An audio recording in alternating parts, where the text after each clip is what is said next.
இந்த வீடியோக்குள்ள போறதுக்கு முன்னாடி நம்ம சேனலை சப்ஸ்கிரைப் பண்ணாதவங்க சப்ஸ்கிரைப் பண்ணிடுங்க, பக்கத்துல இருக்க பெல் பட்டனையும் கிளிக் பண்ணிக்கோங்க. வாங்க வீடியோக்குள்ள போகலாம்.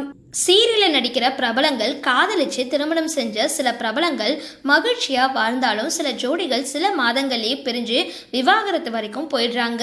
அந்த வகையில காதலிச்சு திருமணம் செஞ்சு விவாகரத்து பெற்ற ஜோடிகளை பத்தி இந்த வீடியோல பார்க்கலாம். விஷ்ணுகாந்த் சம்யுக்தா ரெண்டு பேரும் சீரியல் பிரபலங்களான நிலையில 2023 ஆண்டு மார்ச் மாதம் 3ஆம் தேதி திருமணம் செஞ்சுக்கிட்டு ஒரே மாதத்துல வாக்குவாதம் ஏற்பட்டு தற்பொழுது விவாகரத்து வரைக்கும் போயிருக்காங்க.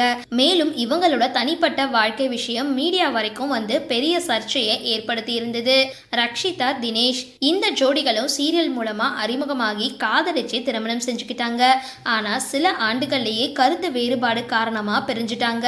சமீபத்துல ஆபாச மெசேஜ் அனுப்பி டார்ச்சர் செஞ்சதா ரக்ஷிதா காவல் நிலையம் வரைக்கும் போயிட்டது குறிப்பிடத்தக்கது. திவ்யா அர்ணவ் செவ்வந்தி சீரியல் நடிகையான திவ்யா சக நடிகரான அர்ணவ கடந்த ஆண்டு காதலிச்சு திருமணம் செஞ்சதோட இந்த ஜோடிகளுக்கு தற்பொழுது குழந்தையும் பிறந்திருக்கு. ஆனா குழந்தை வயிற்றுல இருக்கும் பொழுதே இவங்களுக்குள்ள ஏற்பட்ட பிரச்சனை கடைசியில விவாகரத்து வரைக்கும் போனதோட மீடியாவுக்கும் வந்து ரசிகர்களை அதிர்ச்சியில அழுத்தி இருந்தது. அர்ணவும் கைது செய்யப்பட்டு தற்பொழுது ஜாமீன்ல வெளியே வந்திருக்காரு.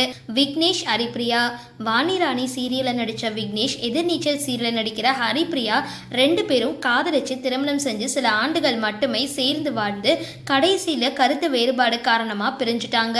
ஜெய்ஸ்ரீ ஈஸ்வர் சீரியல் பிரபலங்களான ஜெய்ஸ்ரீ தன்னோட கணவர் ஈஸ்வர் நடிகை மகாலட்சுமியோட தொடர்புல இருக்கிறதா சொல்லி சர்ச்சையானதை அடுத்து ரெண்டு பேரும் விவாகரத்து பெற்று பிரிஞ்சுட்டாங்க. ஆனா மகாலட்சுமி தயாரிப்பாளர் ரவீந்திர காதலிச்சு திருமணம் செஞ்சுக்கிட்டு தற்பொழுது மகிழ்ச்சியா வாழ்ந்துட்டு வராங்க. சரி, இந்த வீடியோ பத்தின உங்களோட கருத்துக்களை கீழே கமெண்ட் பாக்ஸ்ல போஸ்ட் பண்ணுங்க.